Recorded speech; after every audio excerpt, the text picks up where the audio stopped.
मित्र, आज हम श्रीमद् भागवत गीता की इस पवित्र यात्रा में अध्याय 1 श्लोक 2 लेते हैं। गत एपिसोड में हमने सुना एक अंधे राजा धृतराष्ट्र का वह प्रथम प्रश्न जो समस्त गीता का आरंभ बिंदु बना। उस प्रश्न में मोह था, भय था और एक आत्मा की अव्यक्त छटपटाहट थी। आज हम एक कदम और भीतर जाते हैं। आज हम उस दृश्य के पास जाते हैं जो संजय ने अपनी दिव्य दृष्टि से देखा और धृतराष्ट्र को सुनाया। एक राजा जो सबसे शक्तिशाली सेना का स्वामी था, जो अपने अहंकार और दंभ में स्वयं को अपराजेय समझता था। वह दुर्योधन उस महाभारत के उस महत्वपूर्ण क्षण में पांडव सेना को देखकर क्या अनुभव कर रहा था। और मित्र, ध्यान से सुनो, यह केवल दुर्योधन की कथा नहीं है।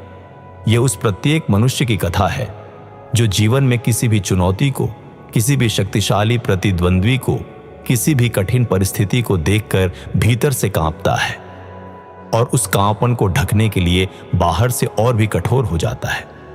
यह आज भी उतना ही जीवंत सत्य है जितना उस दिन था। मधुसूदन, पिछली बार आपने जो कहा वह मेरे मन में बहुत गहरा उतरा। यह मामका वाली बात, मेरा और तेरा का मोह, मैंने अपने जीवन में इसे बहुत निकट से देखा है। पर आज एक और उलझन है। आप जानते हैं, हमारे ऑफिस में एक नया कॉलीग आया है, बहुत टैलेंटेड है। उसे देखकर मुझे अच्छा नहीं लगता। एक अजीब सी बेचैनी होती है। मन में आता है, अब यह आ गया, प्रमोशन और मुश्किल हो जाएगी। और फिर मैं उससे दूरी बनाने लगता हूं, उसकी हर बात में कमी निकालने लगता हूं। मुझे ज्ञात है यह सही नहीं है, पर रोक नहीं पाता खुद को। कंपटीशन का यह भय मुझे भीतर से रिक्त करता जा रहा है। और एक बात और, जब भी मैं विचलित हो जाता हूं तो अपने किसी करीबी के पास जाता हूं, मेंटोर के पास जाता हूं, पर असल में ज्ञान लेने नहीं, बल्कि यह सुनने के लिए कि तुम सही हो, वो गलत है। गोविंद, क्या यह भी कोई बड़ा रोग है? पार्थ, आज तुमने जो पूछा वह इस श्लोक का सबसे जीवंत और सबसे समकालीन संस्करण है। तुम स्वयं दुर्योधन की मानसिक अवस्था का वर्णन कर रहे थे और तुम्हें इसका भी ज्ञात नहीं था। यही इस श्रीमद् भागवत गीता की अद्भुत शक्ति है। यह सहस्रों वर्ष पूर्व की बात करती है, पर प्रत्येक शब्द आज के मनुष्य की नस नस में उतरता है। सुनो उस क्षण की कथा जो संजय ने अपनी दिव्य दृष्टि से देखा। कुरुक्षेत्र की उस भूमि पर जब दोनों सेनाएं पूरी तरह सुसज्जित होकर आमने सामने खड़ी थी, तब एक विचित्र और मर्मस्पर्शी दृश्य घटित हुआ। दुर्योधन, जो कौरव सेना का सर्वोच्च नेता था, जिसके पास 11 अक्षौहिणी की विशाल सेना थी, जिसके पास भीष्म पितामह और आचार्य द्रोण जैसे अजेय महारथी थे, वह दुर्योधन अपनी सेना की विशालता और शौर्य के बावजूद जब सामने पांडव सेना को सुव्यवस्थित और दृढ़ खड़े देखा, तो उसके मन में एक विचित्र भाव उठा। वह भाव था भय। वह पहली बार पांडव सेना नहीं देख रहा था। वह पहली बार युद्ध भूमि में नहीं खड़ा था। वह एक अनुभवी राजा था, एक निपुण योद्धा था। फिर भी उस क्षण, उस विशाल भूमि पर, उस दिव्य धर्म भूमि पर उसकी आंखों ने जो देखा, वह उसके मन ने भिन्न रूप में अनुभव किया। उसने देखा एक संगठित, शांत और उद्देश्यपूर्ण सेना, धर्म का बल, सत्य की शक्ति, और वह शक्ति उसे भीतर से हिला गई। और तब उसने क्या किया? वह अपने सिंहासन पर नहीं रहा, अपने सेनापति के रूप में योजना नहीं बनाई, बल्कि वह अपने आचार्य द्रोण के पास गया। पर क्यों? ज्ञान लेने नहीं, विनय से नहीं। वह गया अपने भय को वाणी देने, अपनी व्याकुलता को प्रमाणित करवाने। और यही अगले श्लोकों में स्पष्ट होता है। यह वह क्षण था जब कुरुक्षेत्र में 2 प्रकार की शक्तियां आमने सामने खड़ी थी। एक ओर अहंकार, मोह और भय से संचालित शक्ति, दूसरी ओर धर्म, त्याग और विवेक से जन्मी शक्ति। और यही 2 शक्तियां प्रत्येक मनुष्य के भीतर भी प्रतिदिन आमने सामने होती है। वह प्रथम अध्याय, द्वितीय श्लोक। संजय उवाच दृष्ट्वा तु पांडवाणिकम व्यूढ़म दुर्योधनस्तदा। अर्थात संजय बोले, तब राजा दुर्योधन ने पांडवों की सेना को युद्ध की रचना में सुव्यवस्थित देखकर अपने आचार्य द्रोणाचार्य के पास जाकर ये वचन कहे। सुनने में अत्यंत सरल और साधारण लगता है। संजय केवल एक दृश्य का वर्णन कर रहे हैं। दुर्योधन ने पांडव सेना देखी और अपने गुरु के पास गया, परंतु इन 2 वाक्यों में संपूर्ण मानव मनोविज्ञान का सार छुपा है और इसीलिए यह नारायण का वह ग्रंथ है जहां कोई भी शब्द अनायास नहीं है। प्रथम बीज दृष्टवा, जो देखा वह कैसे देखा। पार्थ, गीता का यह दूसरा श्लोक एक क्रिया से आरंभ होता है, दृष्टवा अर्थात देखकर। यह मात्र नेत्रों से देखने की क्रिया नहीं, यह मनोदृष्टि का विषय है। किसी भी परिस्थिति को तुम कैसे देखते हो, यह बात उस परिस्थिति से भी अधिक महत्वपूर्ण है। दुर्योधन ने पांडव सेना देखी, वह सेना वहां थी, यह तथ्य था, परंतु उसने उसे कैसे देखा? भय से, असुरक्षा से, अहंकार की चुनौती के रूप में, एक संभावित पराजय के रूप में। यदि उसके मन में धर्म होता, यदि उसकी दृष्टि निर्भय होती, तो वह उसी दृश्य में कुछ और देखता। वह देखता धर्म की शक्ति, जो कि उसे भी अपनाने का अवसर था। मनुष्य की दृष्टि उसके संस्कारों का, उसके भय का, उसके अहंकार का दर्पण होती है। जब तुम किसी तरक्की पाते सहयोगी को देखते हो और मन में ईर्ष्या उठती है, तो वह तुम्हारी दृष्टि का दोष है, उस सहयोगी का नहीं। एक निर्भय और विशाल मन उसी दृश्य में प्रेरणा देखता है, अवसर देखता है। द्वितीय बीज व्यूढ़म, संगठित शक्ति का भय। पांडवाणिकम व्यूढ़म, पांडवों की सेना सुव्यवस्थित थी। व्यू का अर्थ है एक निश्चित रचना में, एक निश्चित उद्देश्य के साथ, एक संगठित और समन्वित रूप में। यह व्यवस्था, यह एकता, यही दुर्योधन को सबसे अधिक भयभीत कर रही थी। और क्यों? क्योंकि अहंकारी व्यक्ति सबसे अधिक उससे भयभीत होता है जो उससे भिन्न और उससे श्रेष्ठ होता है। दुर्योधन के पास संख्या अधिक थी, पर पांडवों के पास एकता थी, उद्देश्य था, धर्म था। और वह एकता, वह धर्म शक्ति, यही असली बल है। संसाधन तो नष्ट होते हैं, परंतु उद्देश्य से जन्मी एकता वह अजेय होती है। आधुनिक जीवन में भी कौनते, जब कोई दल अपने उद्देश्य के प्रति सुस्पष्ट और एकनिष्ठ होती है, जब उनके भीतर एक संगठित ऊर्जा होती है, तो उनसे भयभीत होना नहीं चाहिए, उनसे सीखना चाहिए। तृतीय बीज आचार्य मुपसंगम्य राजा, गुरु के पास जाना। पर किस भाव से? यह इस श्लोक का सबसे सूक्ष्म और सबसे गहरा पक्ष है। दुर्योधन राजा था, वह शासक था, और फिर भी उस संकट के क्षण में वह अपने आचार्य के पास गया। यह एक अच्छा लक्षण हो सकता था यदि वह ज्ञान और मार्गदर्शन के लिए गया होता। पर पार्थ, ध्यान दो, वह क्यों गया? अगले श्लोकों में जो वचन उसने बोले वे भय के वचन थे, शिकायत के वचन थे। वह अपने गुरु को युद्ध की सत्यता से परिचित कराने नहीं गया, वह अपनी भयग्रस्त मनस्थिति को वैधता देने गया। वह गुरु से कह रहा था, देखिए मैं कितने बड़े संकट में हूं। यह एक अत्यंत गहरा मनोवैज्ञानिक सत्य है। जब हम भयभीत होते हैं, जब हम अपनी अहम भावना को ठेस लगती है, तो हम किसी विश्वस्त व्यक्ति के पास जाते हैं, परंतु ज्ञान लेने नहीं, अपनी भावनाओं को पुष्ट करवाने। यह वास्तविक गुरु शिष्य संबंध नहीं है। यह तो केवल अपने मन के भ्रम को दूसरे की स्वीकृति से और गहरा कर लेना है। गोविंद, आपने दृष्टवा की बात की कि देखने का तरीका ही सब कुछ बदल देता है। पर मेरी समस्या यह है कि मुझे ज्ञात होता है कि मेरी दृष्टि गलत है, मेरा मन ईर्ष्या से भरा है, फिर भी वह दृष्टि बदलती नहीं। जानते हुए भी बदलाव नहीं आता। यह क्यों होता है मधुसूदन, और क्या इसका कोई व्यावहारिक उपाय है? पार्थ, तुमने जो अभी कहा, जानते हुए भी नहीं बदलता। यही सबसे बड़ा और सबसे प्राचीन मानवीय संघर्ष है।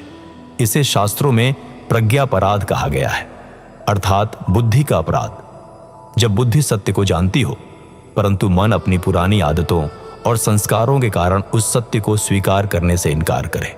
दुर्योधन के साथ भी ठीक यही था। वह जानता था पांडव न्यायपूर्ण है, उसकी माता गांधारी ने बताया था, भीष्म पितामह ने बताया था, स्वयं मैंने शांतिदूत के रूप में उसे आग्रह किया था, परंतु उसका अहंकार, उसके संस्कार, उसकी दीर्घकालीन ईर्ष्या इतनी गहरी जड़ पकड़ चुकी थी कि ज्ञान उस तक पहुंच ही नहीं पाया। अब उपाय क्या है? सुनो ध्यान से। पहला उपाय है अभ्यास। केवल जानना पर्याप्त नहीं, प्रतिदिन उस जानने को जीना पड़ता है। जब भी ईर्ष्या का भाव उठे, उसे नकारो मत, उसे दबाओ मत, बस उसे साक्षी भाव से देखो, उसे थोड़ी दूर होकर देखो। यह भाव उठ रहा है, पर यह मैं नहीं हूं। यह साक्षी भाव ही धीरे धीरे उस भाव की शक्ति को क्षीण करता है। दूसरा उपाय है संग। तुम जिनके साथ समय बिताते हो, जिन विचारों को अपने मन में निमंत्रित करते हो, वे सब तुम्हारे दृष्टिकोण को गढ़ते हैं। यदि तुम ऐसे लोगों के साथ हो जो सदैव प्रतिस्पर्धा को शत्रुता के रूप में देखते हैं, तो तुम्हारी दृष्टि भी वैसी ही होती जाएगी। और यदि तुम उनके साथ रहो जो दूसरों की उन्नति में आनंद लेते हैं, तो तुम्हारी दृष्टि विशाल होगी। तीसरा उपाय है कृतज्ञता। प्रतिदिन प्रातःकाल उठकर अपने जीवन में जो है उसके लिए मन में कृतज्ञता जगाओ। जब हृदय कृतज्ञ होता है तो ईर्ष्या के लिए कोई स्थान नहीं रहता। दोनों एक साथ नहीं रह सकते। जैसे एक कक्ष में प्रकाश और अंधकार एक साथ नहीं रह सकते। यह अभ्यास तत्काल फल नहीं देता, परंतु निरंतर और श्रद्धा पूर्वक किया गया अभ्यास एक दिन अवश्य उस दृष्टि को बदल देता है। यही गीता का मार्ग है, तत्काल नहीं परंतु निश्चित। जनार्दन, आपने कहा दुर्योधन गुरु के पास गया पर ज्ञान के लिए नहीं, अपने भय को पुष्ट करवाने गया। और मैं भी अपने मेंटर के पास ऐसे ही जाता हूं। तो मैं यह कैसे जानूं कि मैं किसी मेंटर के पास सच्ची जिज्ञासा से जा रहा हूं या केवल अपनी बात सुनवाने? और एक सच्चे गुरु और एक झूठे सहमति देने वाले में क्या अंतर होता है? धनंजय, यह प्रश्न केवल तुम्हारा नहीं, यह युगों युगों से मनुष्यों का सबसे महत्वपूर्ण और सबसे उपेक्षित प्रश्न रहा है। और इसका उत्तर इसी श्लोक के आचार्य मुपसंगम्य शब्द में छुपा है। पहले यह जानो, तुम किस भाव से गुरु के पास जा रहे हो। यह पहचानने का एक अत्यंत सरल परीक्षण है। जब तुम उनके पास जाओ तो अपने भीतर देखो कि तुम क्या सुनना चाहते हो। यदि तुम्हारे मन में एक उत्तर पहले से तय है और तुम चाहते हो कि वे उसी उत्तर की पुष्टि करें, तो यह जिज्ञासा नहीं, यह स्वीकृति की खोज है। और यदि तुम खुले मन से यह स्वीकार करने के लिए तैयार होकर जाओ कि उत्तर तुम्हारी अपेक्षा के विपरीत भी हो सकता है, तो वह सच्ची जिज्ञासा है। अब सच्चे और असच्चे परामर्शदाता में अंतर की बात करते हैं। सच्चा गुरु वह है जो तुम्हें वह सुनाने का साहस रखता हो जो तुम सुनना नहीं चाहते, जो तुम्हारी भावनाओं का सम्मान करते हुए भी सत्य से समझौता न करे, जो तुम्हारे प्रति करुणाशील हो पर तुम्हारी मिथ्या धारणाओं का पोषण न करे। आचार्य द्रोण वस्तुतः एक महान गुरु थे। उन्होंने दुर्योधन की भयग्रस्त बातें सुनी, परंतु उन्होंने कभी अधर्म को समर्थन नहीं दिया। और जो केवल तुम्हारी सहमति देता है, जो सदैव तुम्हें तुम सही हो कहता है, वह तुम्हारा शत्रु है मित्र, भले ही वह मित्र के वस्त्र पहने हो, क्योंकि वह तुम्हारे भ्रम को और गहरा करता है, तुम्हारे अहंकार को और पोषित करता है। दुर्योधन की सबसे बड़ी त्रासदी यह थी कि उसके चारों ओर केवल हां कहने वाले थे। शकुनी था जो उसके अहंकार को और भड़काता था, और जो सत्य बोल सकते थे, भीष्म, विदुर, द्रोण, उनकी बात वह सुनना नहीं चाहता था। पांडुपुत्र, जीवन में ऐसे एक सच्चे परामर्शदाता की खोज करो जो तुम्हें कटु सत्य भी प्रेम से बताने का साहस रखे, और स्वयं भी उसके लिए तैयार रहो, क्योंकि जो तुम्हें सुनने योग्य नहीं बनाता, उसके लिए कोई सच्चा गुरु भी नहीं बन सकता।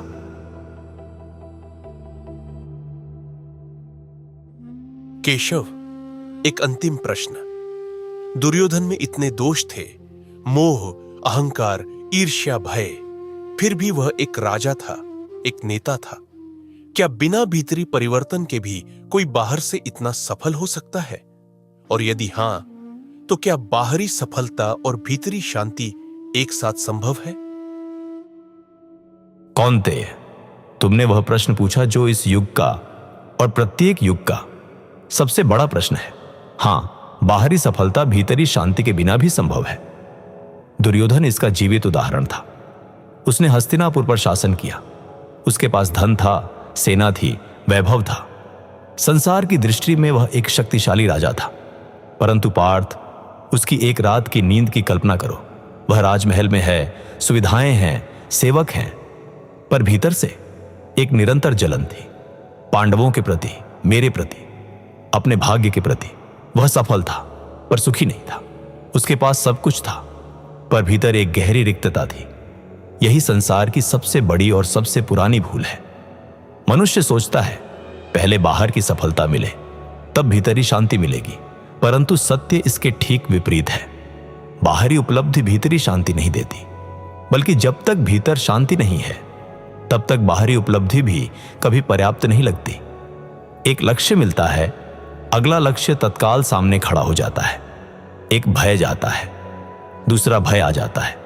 यह तृष्णा का चक्र है और इस चक्र में दुर्योधन जन्म से मृत्यु तक घूमता रहा। तो क्या बाहरी सफलता और भीतरी शांति एक साथ संभव है? हां, निश्चित रूप से, परंतु उसका क्रम उल्टा है। पहले भीतर तब बाहर। जब तुम भीतर से स्थिर होते हो, जब तुम्हारे कार्य किसी उद्देश्य से, किसी धर्म से, किसी सेवा भाव से जन्म लेते हैं, तब जो सफलता आती है वह टिकाऊ होती है। जब तुम्हारे नेतृत्व में भय नहीं, विश्वास होता है, तब लोग तुम्हारे साथ होते हैं, तुम्हारे पास नहीं। और वह अंतर, सहयोग और आज्ञा पालन का अंतर, यही वास्तविक और दीर्घकालीन सफलता की नींव है। दुर्योधन के पास आज्ञा पालन करने वाले थे, पर कोई स्वेच्छा से प्रेम करने वाला नहीं था। पांडवों के पास और मेरे पास वे लोग थे जो प्रेम से, श्रद्धा से, स्वेच्छा से थे। यही अंतर था और यही अंतर अंततः निर्णायक सिद्ध हुआ।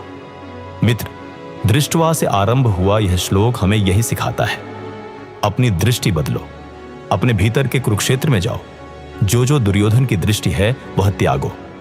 भय, ईर्ष्या, अहंकार और सत्य से पलायन। और जो पांडवों की दृष्टि है, धर्म, उद्देश्य, एकता और निर्भयता, उसे अपनाओ।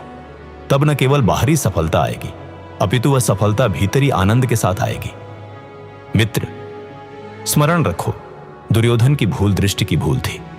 जो बाहर दिखता है वह नहीं, जो भीतर से देखते हो वही तुम्हारा जीवन बनाता है।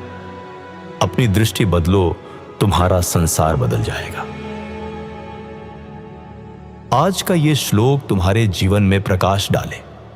मेरे प्रिय भक्त ने इस दिव्य ज्ञान को आपके हृदय तक पहुंचाने के लिए बहुत मेहनत की है। अगर यह संवाद तुम्हें अच्छा लगा हो तो वीडियो को लाइक करो, चैनल को सब्सक्राइब करो और बेल आइकन दबा दो। अपने मन में उठने वाले सवाल कमेंट में अवश्य लिखो। अगले एपिसोड में हम अगले श्लोक पर प्रकाश डालेंगे। और हमेशा याद रखना, मैं तुम्हारे साथ हूं।